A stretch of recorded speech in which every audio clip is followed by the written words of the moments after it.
అనేది సహజం. ఏదేమైనప్పటికీ కూడా కరీంనగర్ నియోజకవర్గ ప్రజలకు మేము ఏదైతే సభలలో కానీ సమావేశాలలో కానీ 6 గ్యారంటీ స్కీమ్లు 14 అంశాలతో వాళ్ళకి వివరించి చెప్పాము. అదే 6 గ్యారంటీ స్కీమ్ను ఖచ్చితంగా అమలుపరిచే యోచనలో మేము ముందుంటాము. ఈరోజు ముఖ్యంగా రాష్ట్రంలో కాంగ్రెస్ పార్టీ అధికారంలోకి వచ్చింది.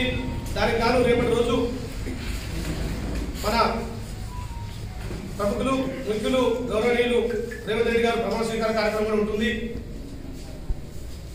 ఇందులో భాగంగా యావత్ కరీంనగర్ నియోజకవర్గ ప్రజానికానికి ఎప్పుడు మేము మీ ముందుంటాం. మీకు ఏదైతే మాట ఇచ్చినామో ఆ మాట నిలబెట్టుకునే పనిలో నిమగ్నమవుతాం. అందుబాటులో ఉండడానికి సిద్ధంగా ఉంటాం.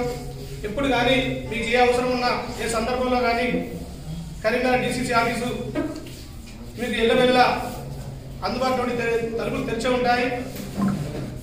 నాడు ఎలా ఉన్నారో తెలియదు కానీ నేటి నుంచి మాత్రం ఈ సీను అనే వ్యక్తి మీకు కాంగ్రెస్ పార్టీ ఆలోచన తీసుకొని వాళ్ళ ఆశయాలకు అనుకూలంగా రేపు చేయబోయే కార్యక్రమాల్లో అన్నింటిలో పాల్పంచుకునే విధంగా మీ అందరికీ మా వంతు కర్తవ్య బాధ్యతతోటి పూర్తి స్థాయిలో అమలు పరచడానికి మేము సిద్ధంగా ఉంటామని మీ అందరికీ తెలియజేస్తున్నా.